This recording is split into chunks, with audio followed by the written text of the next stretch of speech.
우리 옆 사람을 위해서 신경 쓰며 다닙시다. 신경 쓰면서 옷도 좀 잘 입고 다니시고, 냄새도 좀 좋은 냄새를 풍기고, 이 좀 닦고 다니시고, 그럽시다.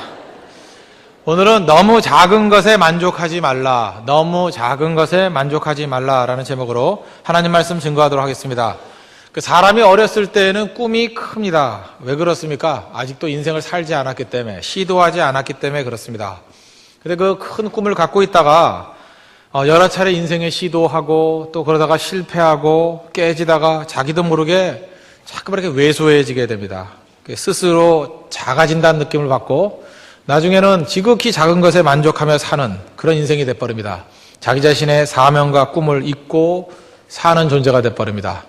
오늘 우리 고등학생들이 나와서 찬양을 했는데 고등학교 때 생각이 나죠? 그때는 내가 참 꿈이 컸는데, 그죠? 그때는 내가 대단한 생각을 가졌는데 지금은 뭐죠? 지금은 또 왜소해져가지고 내가 왜 이렇게 작아졌나 이렇게 생각할 수도 있다고 생각을 합니다.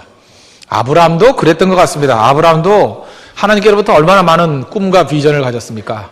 그죠? 복의 근원이 될 것이다. 어마어마한 약속. 그 다음에 15장에 보면은 하나님께서 밖에 데리고 나가서 하늘의 별과 같이 내 자손들을 주리라. 얼마나 부자였습니까? 마음이 부자였습니까? 근데 시간이 가면 갈수록 이런 것도 다 잊어버렸습니다. 시도하는 거 실패하고 기다리다 지쳐가지고 그럴 때가 많습니다. 그러다가 늙음하게 아들 낳죠. 늙어서 그 첩으로부터 아들 낳았습니다. 이스마엘 그 오래간만에 아들을 낳았으니 이스마엘도 좋았겠죠. 그죠? 이스마엘 재롱 그거 떠는 거 쳐다보다가 마음을 다 빼앗겨 버렸습니다. 그래서 몇 년이 지났느냐? 13년이 지났습니다. 13년. 그러니까 86세의 아브라함이 이스마엘을 낳았으니까 13년 동안 99세 될 때까지 이스마엘에게 마음 다 뺏기고 그냥 이게 좋습니다. 뭐 이놈도 아들인데 뭐 하면서 그냥 살았다는 거예요. 그러다가 하나님께서 99세에 비로소 아브라함에게 다시 오셔서 음성을 들려주십니다. 그러니까 이 13년 동안에 성경에 보면 16장과 17장 사이에 공백이 있죠. 그 작은 것에 만족했을 때 하나님이 놔둬버렸다는 거예요. 그렇게 살다 늙어라 하고. 그런데 하나님께서 우리 인생 가운데 이렇게 좌절하고 작은 것에 만족하고 그냥 이 정도면 되는데 그럴 때 하나님이 놔두지 않습니다. 17장에 아브라함을 찾아오셨던 하나님께서 우리 인생도 찾아오신다는 거예요. 저도 인생 가운데 여러 차례 그랬습니다. 작은 거에 만족하고 뭐 이 정도면 됐지 할 때마다 하나님의 성령께서는요 우리를 작은데 만족하지 못하게 만들더라고요. 다시 일어서게 만들고 다시 불 붙이고 다시 옛날의 비전과 꿈을 되살려 주시는 분이라는 거예요. 여러분도 빼앗겼던 꿈, 빼앗겼던 들을 회복하는 믿음의 종 되기를 바랍니다. 이런 좌절과 좌절로 인한 작은 만족에 빠져있는 사람들이 있다 그러면 오늘도 주를 다시 만나기를 바랍니다. 예를 들어서 주를 위해 죽기까지 헌신하겠습니다 이렇게 다짐했던 사람 요즘에 어떤 생각 가져요? 나나 죽지 말자 뭐 이런 생각하지 않아요? 뭐 직장에 들어갈 때 얼마나 의욕이 대단했습니까? 이 직장을 주소, 이 산재를 내게 주소서 그랬더니 뭐 가슴에 불이 붙고 뭐 기도회 모임 하자 막 이러고 다닌 사람이 요즘에는 나나 잘리지 말자 이런 생각 갖고 있고 또 그 다음에 각국의 사람들을 그들의 언어로 선교하겠다는 뜨거운 마음이 있지 않았습니까? 특별히 고등학교 수련회 때 야복강가의 기도 그러면서 거기서 우리 여학생의 뒤통수를 쳐다보면서 주님 뭐 이 땅을 내게 주소서 뭐 내 세상을 뒤집어 엎겠습니다. 아프리카를 주소서 중국을 주소서 중국이 얼마나 큰지도 모르고 중국을 주소서 막 그러고 기도하다가 지금은 뭐라 그럽니까? 중국어는커녕 한국말이나 실수하지 말자. 그러고 살잖아요. 웅대한 꿈을 가지고 뭐 하나님 내가 크게 쓰임받기를 원합니다. 그러다가 지금은 시집이나 가자. 먹고나 살자. 그냥 골프나 치고 살자. 자전거나 타자. 이러면 살지 않아요?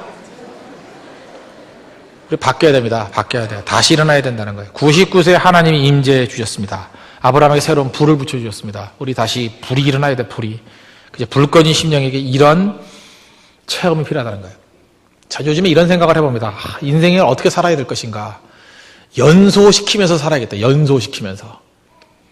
제가 요즘에 그 운동을 좀 과하게 합니다. 과하게 하면서 느끼는 게 뭔지 알아요? 제가 막 타는 느낌이 있어요. 그냥 남는 힘 갖고 하는 게 아니라 막 내가 연소되는 것 같아. 그래서 어떤 때는 자전거를 타고 45km로 달릴 때는 느낌이 내가 불 같아요. 불이 간다. 진짜 몸에도 막 심장이 터질 것 같고.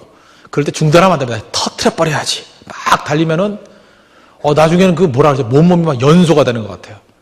돌아와가지고 몸무게를 재보면 3kg가 빠져있고, 이 완전 연소지, 연소. 막 연소시키는 삶.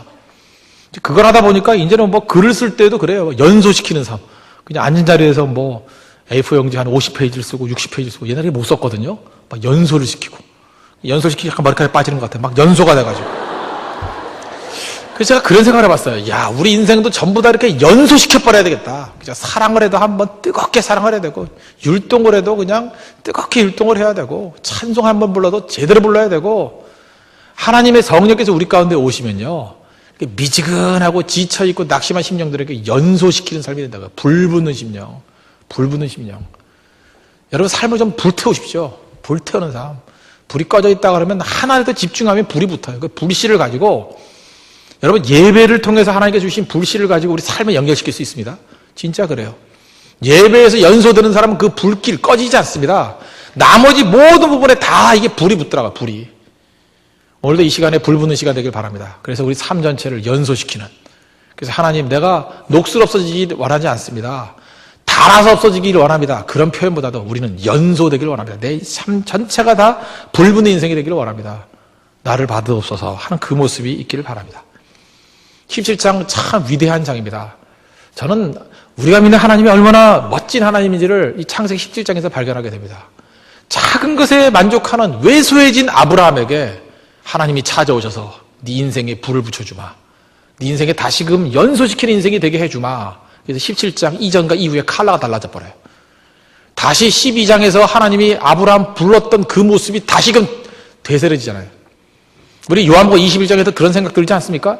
베드로 처음 예수님 부르셨습니다. 그때 뜨거웠죠? 그러다가 점점 식어지고 나중엔 예수님 부인하고 저주까지 했습니다.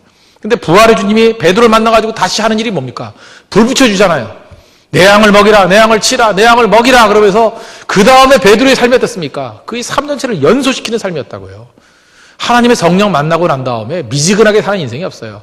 다시금 재출발하게 만드는 게 성령의 능력입니다. 지금 사회적인 분위기 다 눌려있고 악한 마귀는 자꾸만 좌절하라 그러고 항상 시대의 대안이 성령이었습니다. 왜 성령이 대안인지 아십니까?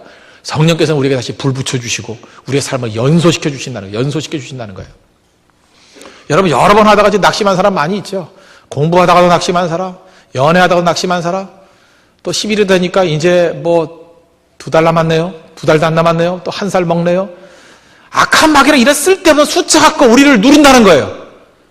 아니 여자나 29이나 30이나 무슨 차이가 있어요. 35이면 어때? 35인 매력적인 여자도 있고요. 21살인 노인 같은 사람도 있다고요. 그죠? 나이로 판단하는 이 악한 마귀의 무리들 다 물리치고 하나님 나를 다시 연소시켜 주십시오. 불 붙여 주십시오. 그런 모습을 일어설 줄 알아야 돼요. 하나님께서 우리에게 새 힘 주십니다. 새 능력 주십니다. 우리 자매들 손을 한번 세게 잡아봐요. 불끈 쥐고 일어서자고요. 나 아직 죽지 않았어. 그죠?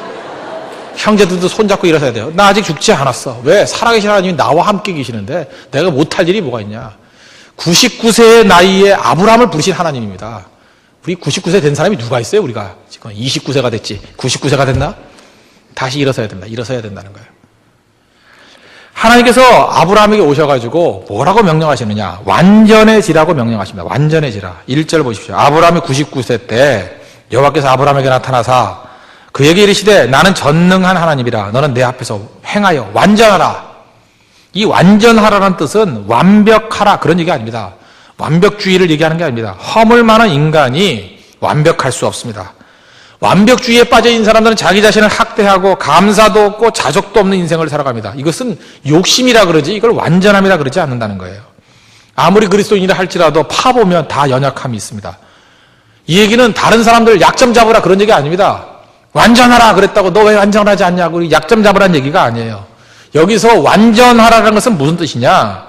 자기의 행동을 사람들과 비교해서 만족에 빠지지 말고 언제나 하나님을 모델로 삼아서 하나님 닮아가라 그런 뜻이에요. 완전하가 뭐예요? 항상 나의 기준은 하나님이다. 하나님 닮아가라. 마태복음 5장 48절에서 산상순례 이렇게 말씀하십니다. 그러므로 하늘에 계신 너희 아버지의 온전하신 것 같이 너희도 온전하라. 기준이 뭐예요? 하나님이라고. 하나님 바라보면서 하나님 닮아가는 인생을 살라. 또 다른 말로 하면 하나님을 추구하는 삶을 살라. 그죠? 하나님을 추구하는 삶을 살라. A.W. 토저가 얘기했죠. 하나님을 추구하는 삶. 그게 완전하라요. 완전하라. 주님 바라보면서 표들 향해서 나아가는 삶. 그게 완전함입니다. 그런데 지금 아브라함 어땠습니까? 하나님을 바라보고 완전한 모습이 아니라 이스마엘을 바라보고 작은 것에 만족하며 살아갑니다. 이게 옳지 않은 인생이죠. 지금도 마찬가지입니다. 내 삶에, 일상에 빠져 있는 사람들, 일상에 매여 있는 사람들이 이게 아브라함 같은 사람이에요. 밤낮 깨가지고 뭐 아침에 깨가지고 졸리다 그러고 직장 갔다 학교 갔다 돌아와서 또 먹고 자고 영화 보고 뭐 사이즈하다가 또 자고 이런 거 바로 완전해지라는 게 뭐예요? 그것에서 단절이 돼가지고 다시 하나님을 바라보고 주님 내가 무엇을 위해서 뛰어야 되겠습니까? 나에게 주신 처음의 사명과 비전을 다 이루게 해 주십시오. 내가 뭘 배워야 되겠습니까? 그게 중요하다는 거예요. 그래서 이 말을 우리 현대적인 용어로 바꾼다 그러면 완전해지라는 뭐냐? 학습하라예요. 학습하라. 배워가라는 거예요. 학습하는 인생이 완전한 인생, 완전하라는 명령에 순종한 인생입니다. 제가 최근 들어서 읽었던 책 중에서 중국의 대문호 왕멍이 쓴 나는 학생이다라는 책입니다. 우리 한국말로 하면 왕몽이죠. 몽고할 때 몽. 그죠? 왕멍. 이 사람은 이제 중국 사람인데 조직부의 새로운 젊은이 뭐 이런 것도 쓰고 이 사람은 이게 공산주의자입니다. 그런데 문화대혁명을 치르면서 이 공산주의에서는 최고 욕이 뭐냐 하면 우파라는 뜻이에요. 우파. 그래서 우파로 몰려가지고 1963년에 신장 위구르 지역으로 유배가 됐습니다. 그래서 16년 동안 신장 위구르 지역에서 유배 생활을 했습니다. 그 책에서 이 사람이 이런 얘기를 해요. 지금은 중국에서 굉장히 복권이 돼가지고 상당히 영향력 있는 작가인데 내가 그 신장 위구르에서 16년 동안 있으면서 끝내 미치거나 자살하지 않았던 이유는 뭐냐? 학습했기 때문에 그렇다는 거예요. 우리의 생명력이 충만해지는 비결이 어디냐? 공부예요, 공부. 그래서 이 사람이 얘기합니다. 공부는 생존이다. 학습은 나의 뼈와 살이요. 생활은 가장 좋은 사전이고 교과서 내 교과서는 인생이다. 뭐 그런 표현을 썼습니다. 그래서 계속해서 배웠다는 거예요. 자기에게서 자유는 빼앗아갈 수 있을지 모르지만 배울 자유를 빼앗을 수는 없더라. 그래서 이 사람은 뭐 책도 못 가지고 가고 그랬잖아요. 그래서 이 사람 했던 일이 뭐냐 하면은 학습 중에 최고의 학습은 외국어다 그랬어요. 그 위구르에 가가지고 거기에 그 모택동 무슨 어록 같은 거 있지 않습니까? 그런 거는 있을 거 아니에요. 그러니까 그런 걸 가져다 놓고 통째로 외웠대요. 대단한 사람이죠. 위구르어를 배우려고 통째로 외웠대요. 그러난 다음에 이 사람이 얘기하기를 학습 중에 최고의 학습은 외국어라. 왜? 외국어를 배우면은 나의 두뇌 하나가 더 생기는 거래요. 중국인의 두뇌와 위구르인의 두뇌. 또 하나의 생명이 더 생기는 거다. 그러면서 이 사람 생각할 때 외국어 하나를 완전히 마스터함으로 말미암아 자기 세계가 배로 늘어나더라. 대단한 사람 아닙니까? 16년 동안에 위구르어를 통째로 외우고 나중에는 완벽한 위구르어를 구사하는 사람이 됐어요. 이 사람은 그래요. 번역을 통해서 듣는 것은 이 번역자의 인생, 지리, 그 다음에 처지, 지식구조, 개성이 제한을 받죠. 예를 들어서 진달래꽃 그런 걸 갖다가 번역을 한 다음에 번역이 되겠어요? 한국말로만 오는 그 감칠맛이 있는 거죠. 가시는 노인, 뭐 걸음걸음 노인 그 꽃 이런 걸 어떻게 영어로 합니까? 그건 사뿐히 들여밟고 들여를 어떻게 표현할 거예요? 그건 한국 사람만 아는 거죠. 뭐 나빌레라 뭐 이런 표현들 그거 어떻게 표현할 거예요? 표현이 안 되는 거죠. 그 언어 속에서만 알 수 있다는 거예요.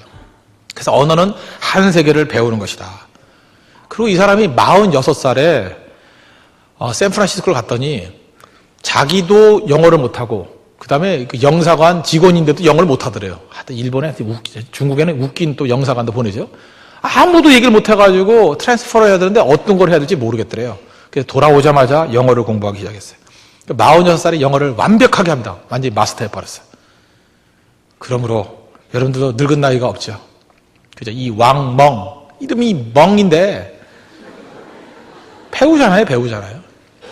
완전해지라는 게 뭔지 아십니까? 끝까지 배우는 정신이에요. 왜 못 배우죠? 교만해서 못 배우는 거다. 교만해서. 제가 20대에는 웬만해서는 비판하지 말라 그랬죠. 비판이 나쁜 이유. 비판이 나쁜 이유 굉장히 많이 있지만 그 중에 하나는 비판은 배울 수 없기 때문에 그렇습니다. 학습을 장애해요. 예를 들어서 A라는 사람을 비판합니다. A를 비판하면서 배울 수는 없잖아요. 세상의 50%를 비판하는 사람은 50%를 배울 수 없고 세상의 90%를 비판하는 사람은 90%를 배울 수 없고 세상 전체를 비판하는 사람은 하나도 배울 수 없습니다. 그러므로 비판은 그래서 나쁜 거예요. 배울 수 없기 때문에. 누가 생명력이 충만해집니까? 누가 하나님으로서 완전해질 수 있습니까? 끝까지 배우려고 하는 사람. 배울 때부터 싱싱해지는 거예요, 사람들이. 배울 때부터. 피터 드러커 아시죠? 경영의 귀재라 그러는 사람. 그 사람은 3년에 하나씩 새로운 걸 마스터하죠. 그래서 그는 지금도 95세가 됐는데 늙어 죽을 생각을 안 해요. 항상 뜨거운 거예요, 항상. 제가 재작년에 LA에서 봤는데 테니스 치더라니까요, 사모님하고. 사모님이 한 살 어린가 그럴 거예요. 93세가 92세가 테니스를 쳐요. 참 미치죠, 진짜. 우린 20대도 허리 아프다 그러 나가지 않고 그러는데. 그런 분들. 그죠? 그분들은 너무 의욕이 있어요. 지금도 뭘 배우고 있어요. 3년마다 하나씩. 잠깐 배우고 있다고. 여러분들 잠깐 배워야죠. 뿌리를 뽑을 때까지 배워야죠. 이게 완전해지라는 뜻이에요. 지금 아브라함에게 만족 가운데 빠져있고 작은 것에 빠져있는 사람에게 와가지고 너의 기준은 세상 기준 정도가 아니다. 하나님이 완전한 것 같이 완전해져라. 배워가라는 거죠. 그럼 여러분들 늦었다고 생각하지 마십시오. 늦은 게 어디 있어요. 뭐든지 배우십시오. 배우면 그때부터 다시금 살아나게 된다는 거예요. 배우십시오. 공부하십시오. 그죠? 특별히 외국어 같은 거. 전 제일 좋은 게 그냥 성경을 외국어로 다 외워버리는 거예요. 그죠? 에베소서 같은 거 영어로 그냥 통째로 다 외워버리고. 얼마나 좋습니까? 성경도 요즘에는 몇 절 안 하잖아요. 한 8절씩 나가니까. 이거 그냥 창세기 17장 통째로 외워버리고, 끝나면 18장 외우고, 외워버리는 거예요. 그거보다 좋은 학습 방법은 없습니다. 그러면 여러분들 지금 시작해도 99세에 시작한 아브라함보다 빠를 수 있어요. 내년에 죽는 일이 있다 할지라도 지금 배우면 여러분 절대로 늙은이 같이 살지 않습니다. 항상 젊음의 인생을 살아갈 수 있다는 거예요. 완전하라, 배움에 있습니다. 열심히 하나님을 알아가고 배워가고 배우는 겸손을 누릴 수 있는 우리 믿음의 신실한 종 되기를 바랍니다. 또 한 가지 하나님께서 99세 이런 늘어져 있는 아브라함에게 주신 메시지가 뭐냐? 전능하신 하나님을 믿으라는 거예요.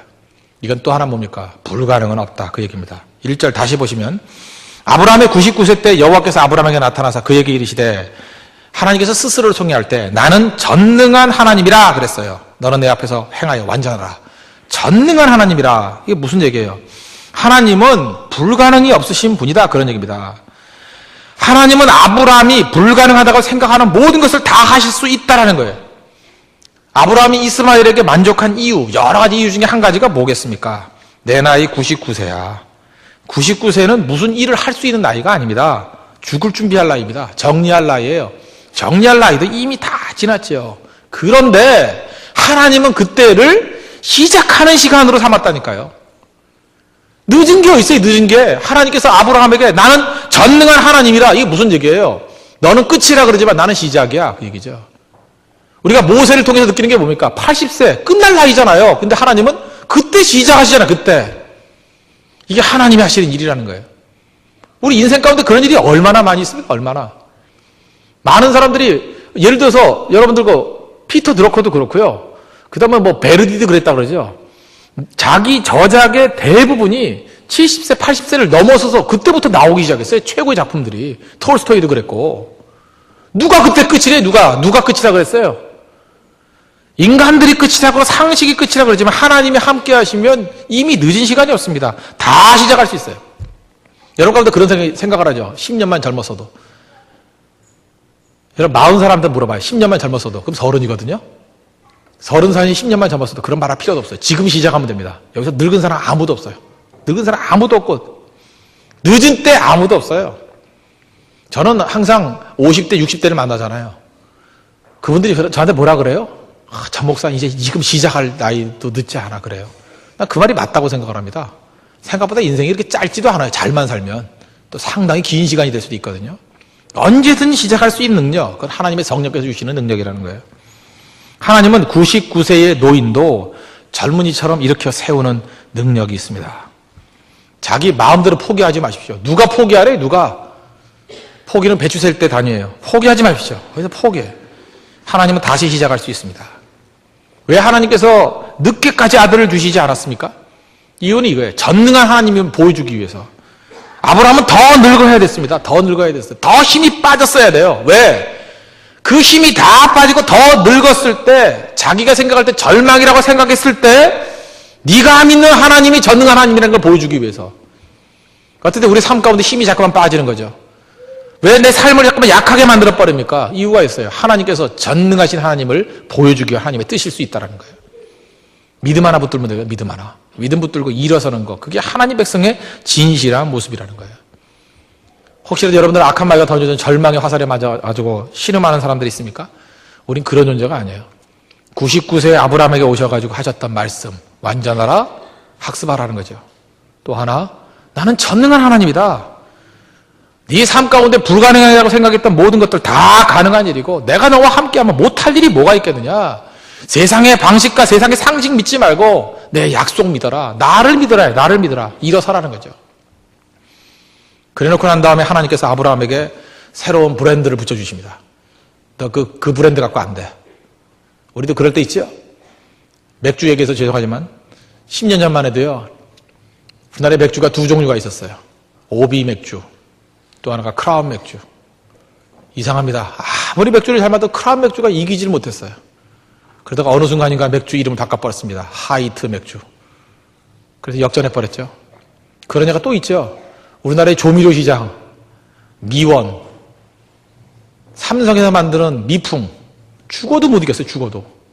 그러다가 미풍 집어 던지고 뭐 이름 바꿨죠. 뭐 다시다를 바꿨나, 뭐를 바꿨나. 그 다음에 역전이 돼버리잖아요, 역전이. 그죠? 이름 바꿔버려라, 이름 바꿔. 그 이름 갖고 안 된다는 거예요. 그래서 아브라함 버리고 열국의 아비라는 아브라함, 새로운 브랜드를 주겠다. 이제는 새로운 인생이다. 이전같이 이스마엘 갖고 만족하는 인생이 아니라 하나님 앞에 새로운 인생이다. 새로운 브랜드다. 오늘 5절 보십시오. 이제 후로는 내 이름을 아브라함이라 하지 아니하고 아브라함이라 하리니. 또 완전히 바꿔버리면 헷갈릴까봐 조금 바꿨죠. 아브라함이 아니라 아브라함이라 하리니. 이는 내가 너로 열국의 아비가 되게 함이니라. 우리 같으면 이러죠. 도대체 99세 얼마나 더 산다고 이름을 바꾸나? 이름 바꿨다는 것은 새 브랜드라는 의미도 있지만 또 하나의 의미가 무엇입니까? 소망으로 출발한다는 의미예요. 많은 사람이 여기서 끝이라 그러는데 끝이 아닙니다. 이제 시작하면 돼요, 시작하면. 지금도 여러분들 하나님께 받았던 사명과 능력들, 비전들 다 놓친 거 있지 않습니까? 서랍에 먼지 묻어 있는 것들 있지 않습니까? 다시금 17장에 나타나신 이 전능하신 하나님의 약속 붙들고 새롭게 시작하는, 새 출발하는, 다시 의욕적으로 서는, 나이에 관계없이 항상 26기 같은 싱싱함을 유지하는, 몸 갖고 따지는 거 아닙니다. 얼굴 주름 그거 갖고 따지는 게 아니에요. 마음입니다. 마음, 영혼. 우리 영혼은 항상 여고생 같은 마음으로, 남자 고등학생 같은 마음으로, 저는 중학생 같은 마음으로 뛰겠습니다. 일어서자는 거야. 더 큰 은혜를 사모하십시오. 하나님 믿고 의지하는 백성들 절대 작은 것에 만족하는 종이 아니라는 것입니다. 오늘 17장에 하나님 아브라함에게 찾아오셔서 99세입니다. 너는 완전하라. 무슨 얘기입니다. 학습하는 인생 되라. 계속 하나님을 표준으로 삼고 배워나가는 인생이 되라. 또 하나 전능하신 하나님이다. 불가능이라는 거 없다. 안 된다 그러지 말고 다시금 일어서라는 거예요. 그리고 새로운 브랜드 이름 주십니다. 이제부터 출발이다. 여러분도 하나님 믿고 새로운 출발하는 믿음의 거룩한 종 되기를 축원합니다. 기도하겠습니다. 이제 연말이 됐습니다. 결산할 때가 아닙니다. 우린 출발할 때입니다. 성령과 함께 새 출발하는 인생 되게 해달라고. 하나님 내가 중단되고 놓쳤던 것들 다시금 출발하는 인생 될 수 있도록 인도해달라고 이 시간에 다 같이 하나님께 간구하도록 하겠습니다. 기도하겠습니다. 하나님 아버지 감사를 드립니다. 오늘도